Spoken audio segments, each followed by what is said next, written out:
fellow Patriots, yellow vesters.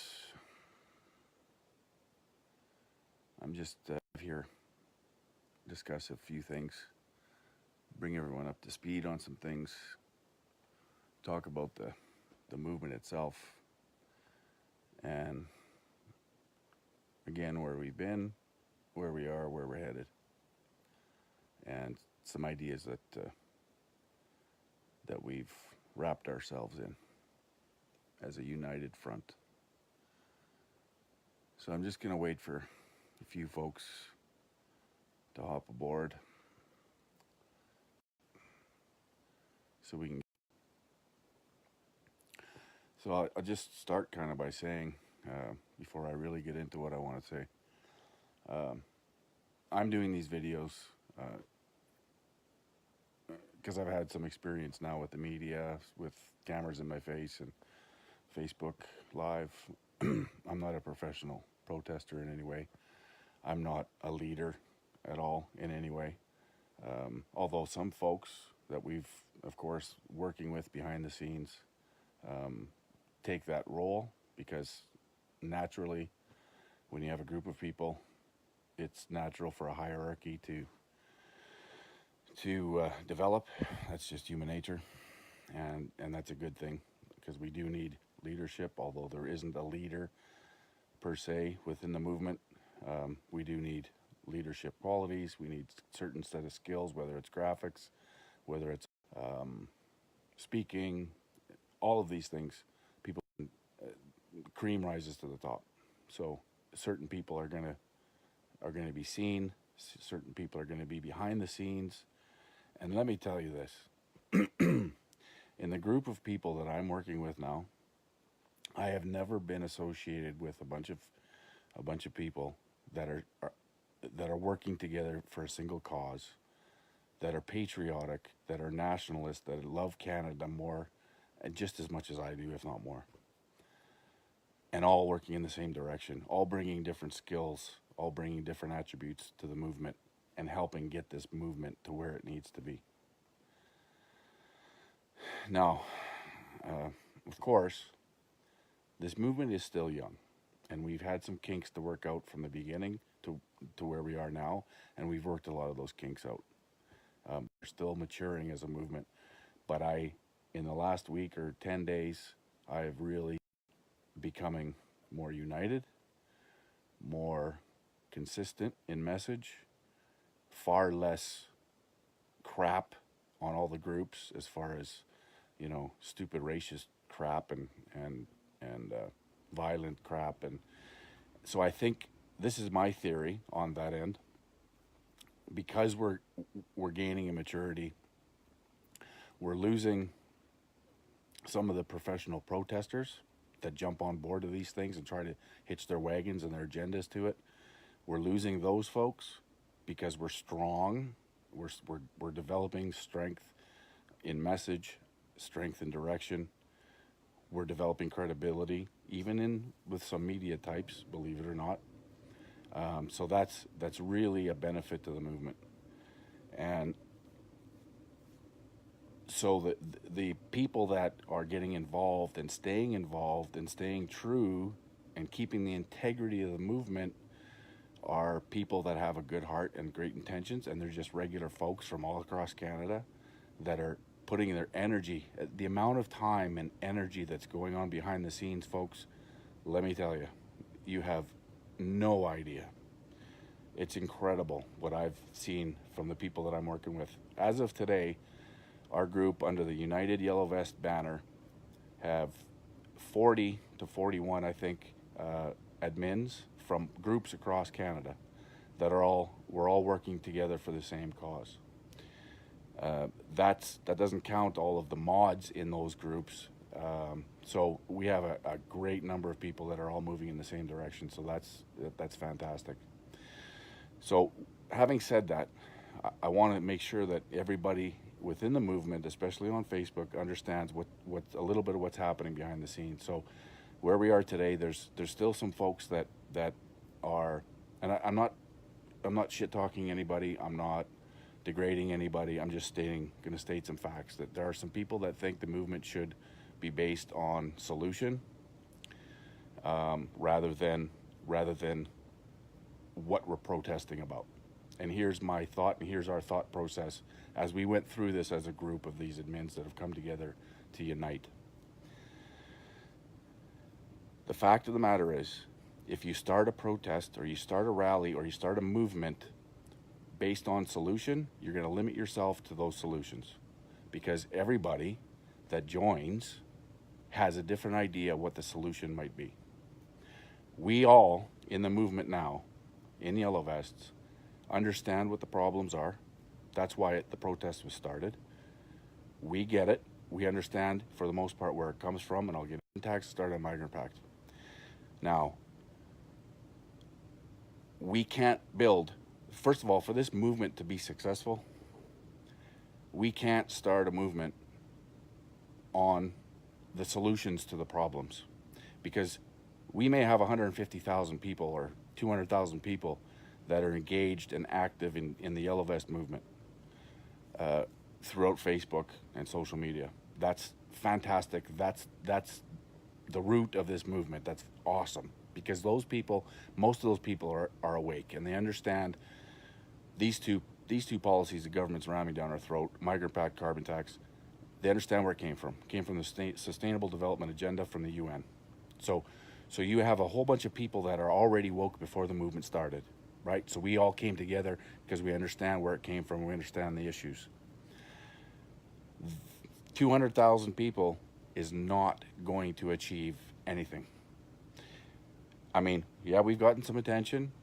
Yeah, we've started and we're growing, and it's fantastic, but that's not going to achieve anything until we get to critical mass. When we get to critical mass, and I'm talking millions of Canadians, I'm not talking about a couple 100,000, I'm talking millions. That's success and in our mission. So why did I tell some of the other folks that are, and they all have good hearts, they're all in it for the same reason, to save our country, to save our sovereignty, to get back what we've lost. So I'm not shit talking them. I know that their heart's in the right place, but some folks want to do it by solution. So, and as some of you have probably noticed, there's some different groups. There's a lot more groups now that are coming under the United, and we're coming under the United under a mission statement, because to attract, and these are Canadians that aren't necessarily awake because they get their information from the media. To attract those people, we have to stay true to the message, which is, and the message is regarding the issues that are hurting the people the most in Canada. And that's under the Migrant Pact and under the carbon tax pipeline energy issue. Those are the issues that have motivated us to start the movement as people who are woke, but it'll also motivate regular Canadians. The more we get out there, the more we establish credibility, we will gain the support of mainstream Canadians, of regular Canadians that are upset, but they're not even sure why they're upset, other than they've been told, obviously the carbon tax affects them directly, and the energy industry and the pipelines affect them directly, but they don't understand necessarily why. They'll hear it, but they don't really understand. So we have to get to the point where we have these people joining, and we have to educate and inform through rallies, through these convoys, through these protests, online, and any way we can, talking to your parents, talking to your folks, or your friends, your family, your co-workers, letting them know what's really happening. So we created a mission statement that's very clear, concise, short, and to the point. And that's what we have to keep pushing forward. We have to change the narrative. We actually have to take control of the narrative. Right now, the media is trying to control the narrative. Right now, the politicians are trying to control the narrative. We have politicians that are calling us racist. We have politicians that are calling us bigots. We have politicians. We have other rally organizations. We all know we're not. We have to convince the masses that we're not. We have to develop this credibility. And the way we do it is by sticking to the message, a short message. And the carbon tax, pipelines, and ultimately the Sustainable Development Agenda under the UN. If we can stick to that message, we will gain support that we need. the millions that we need. Why is this so important? Well, at the end of the day, Sustainable Development Agenda is a UN developed agenda. It's been started since 1972, even earlier, but formally in 1972 they started it. Sustainable Development Agenda is a redistribution of wealth. It's a socialist program, socialist control from the UN, dictating to countries policy. It's a redistribution of wealth program. That's all it is when you boil it all down, all of the documents, all of the hundreds of pages of agendas. It boils down to redistribution of wealth and control. They're taking money from the West, where the money is, and they're distributing it to fill their own pockets, the bank's pockets, the multinationals' pockets, by telling us they're going to distribute it to third world countries. We've been giving millions, billions of dollars in foreign aid through the UN for years. 40 years we've been doing that. Hasn't worked, obviously, because people are still in a position that they need to migrate from their countries in the third world to ours, because their countries are such shitholes. The UN hasn't helped. Our foreign aid, those billions of dollars that we've sent, hasn't helped, hasn't done a damn thing. So now they tell us we have to accept migrants. It's a human right now to accept migrants. It's their human right that they can just go wherever they need to go without borders. That's the agenda. So we've been given this billions for 40 years, hasn't helped. Now we're told we have to take all the migrants, so we're going to support this influx and mass migration when we can't afford to look after our natives. Our reserves don't have running water, and we're going to give billions to the UN while we're accepting migrants because their countries are still shitholes. It doesn't work. It's not sustainable. It's not an agenda that works for Canada. It was never meant to work for Canada or for any country in the West, for that matter. It's a sustainable development agenda that only serves the purpose of the UN. Now, who makes up the UN? The UN is made up of 193 countries. Within that group of 193, there's a group of 120 called NAM, N-A-M, the non-aligned members. That's a group that doesn't include one Western country, not one. They hold sway. They hold the power. Within that 120, there's 56 plus 1 that come from the Organization of Islamic Cooperation. Their main mission statement, or their motto, states that they look after Muslims first, the betterment of Muslims. So they're in there. That's their agenda. They've made it clear. Who has the power at the UN? Who deals in these agendas? Who has the power? Well, NAM has the power. There's 120 countries in there that are calling the shots. And so when little Canada shows up with holding a bag asking for little tidbits here and there, how much influence do we have? We don't have any. We have 37 million people. We show up to the UN. We have absolutely no influence, zero. We go along to get along. That's it. Meanwhile, we're told through the carbon tax, cap and trade, carbon is bad, carbon is poison, the attack on our energy industry, our attack on pipelines, it all flows back from the Sustainable Development Agenda. All of it. The Migrant Pact, Sustainable Development Agenda. Genderism, the big word we're hearing now about genderism and transgender and all of this, comes from the UN. Bike lanes in Saskatoon make up our roads so traffic doesn't flow as well. Bike lanes, look it up. New Urban Agenda, Sustainable Development point. They have 17 stated goals. Research those goals. That's why we're seeing all of these policies that have no benefit to Canada whatsoever. But we signed on, and we have a government. We have a prime minister who's referred to Canada as a post-nation state. That alone, in my opinion, that alone should have every Canadian joining the Yellow Vests tomorrow. It's the election. He considers What does that mean? Well, it means we're not a state on our own. It means we don't have any sovereignty. It means we've given it to the UN. That's why this is all so incredibly important. We are at a tipping point, my friends. And I don't want to sound crazy. I don't want to sound conspiratorial. There's nothing conspiratorial about what I've said or what we believe. It's all there. It's laid out. It's black and white. It's not a secret anymore. Go to Google or go to YouTube. Just in the search bar on YouTube, just search 17 goals of the Sustainable Development Agenda.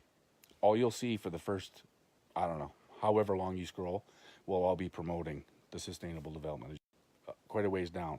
It used to be all you'd see is conspiratorial videos. Now that's changed. So that's why it's so important that we take this opportunity. Now is the time. We have to do this now. We have to take back our country. We have to raise the loudest alarm. We have to raise our voices louder than we've ever raised them. And we're going to do that.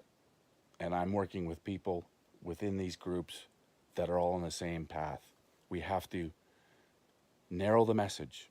We keep it to the simple mission statement over and over and over. When the media wants to push a narrative, what do? They use small talking points. They push a narrative in little clips over and over and over, and to listen to the media and listen to what they're telling. This group now, we're all pretty much woke, but we need millions of Canadians to wake up.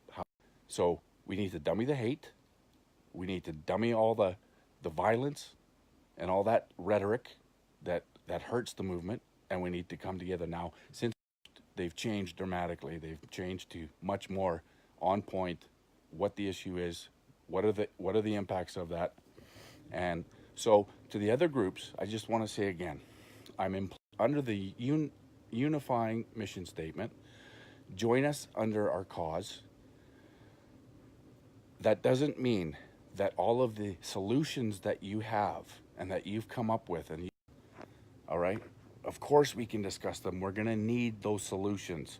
When this movement hits critical mass, that's have the power to do something up for ourselves and for our country. So please, I'm begging you, for the good of our country, let's band together and inform Canadians with the message. Let's attract as many people as we can, because you can't attract as many people as we can by promoting solution first. You have to promote the mission first. Then when we have that critical mass, we can promote solutions. And at that point, when we're standing on Parliament Hill and we have 1 million or 2 million or 5 million or 10 million Canadians behind us saying, yes, we support the Yellow Vest movement, we support our country, we want our country back, that's when we can go with solutions, and we can develop solutions that are best for every Canadian. And I'm not talking about white Canadians, I'm not talking about brown Canadians, I'm not talking about Native Canadians, I'm talking about all Canadians. We are all Canadians under one flag in this fight. When we win this fight, we can sit down and we can fight amongst ourselves of how we're going to manage this and how we're going to manage that and how we're going to determine policy. That can all be worked out, and we can start fighting amongst ourselves again. But right now, we can't fight. We have to unify. We have to come together if we're going to have the impact that we want to have. So again, for all you folks that aren't on the inside and don't see all the hard work and the blood, sweat, and tears and the lack of sleep and the amount of time being spent trying to push this forward and unify the groups, we're working it, we're getting that, but you're going to see different groups. There's lots of different groups throughout the internet or throughout Facebook, and that's great. That's fantastic, because everybody who's from Saskatoon, or they're from Ottawa, or they're from Hamilton, or from the Okanagan, they can go to their groups and get local information that's pertinent to what their region needs. So that's awesome. And you'll see a lot of these groups have that same banner, which I believe every Yellow Vest group on Facebook should have the same banner: United Yellow Vest Canada, for Canada. I believe that to be what we need, and they all promote the mission statement, but Now, there's some other groups that you'll come across and you'll join, and that's fantastic, and they're talking about solutions, and they have great ideas. Ask them to unite. If you're going into these groups, ask them to unite with United Yellow Vests, so we can be one huge movement with integrity, with a belief and with passion, but not violence. Imagine this, you guys. Just imagine on February 19th, rolling into Ottawa with, let's just say, 2,500 trucks. It's probably going to be more, but we'll say 2,500 trucks from all across Canada in a convoy, all converging on Ottawa. 2 days of speeches and a rally and some amazing speeches that bring us all together. Just imagine how unifying that's going to feel. I do a convoy in Saskatoon with 60 vehicles, and I'm at the back, and I'm looking ahead, and I'm looking at all these Canada flags, and I'm looking at all these yellow vests, and I feel this enormous sense of pride. Just imagine what Ottawa's going to do. Now, once we're done with Ottawa Convoy, then, not only from Canadian media, but American media, that's when this thing blows up. That's when we can start attracting mass numbers to the movement, if we have a unified message, understanding what we're protesting, very clear, so everybody, all Canadians that aren't woke, wake up. And it's easy to wake them up on this narrow of a mission statement. They'll get it. They'll understand. They'll rally behind, because they understand carbon tax. They understand migrant pact. They understand that those have to come from somewhere, and they come from the Sustainable Development Agenda, which comes from the UN. And so that narrative has been out there. The UN, everyone understands, is useless. They have Saudi Arabia heading up the security or the Human Rights Council. I mean, people know this. They get it. It's intrinsic now. That's what we need to use to build this movement to critical mass. Then we can get everything else we need and in a position where we can forward solutions and develop solutions as a group, as a united group of millions of Canadians. Like Rick, for instance, if that's what the answer is, then that's what we have to do. Or CPU, or referendum, or whatever it is. But we need to get there first. We need millions of Canadians to follow us. So we have to do it under the mission statement. I believe that to the core of my being. And the only reason it's in the core is because I love my country. I want to save it. I want our sovereignty back. So that's where it is. That's where we're at.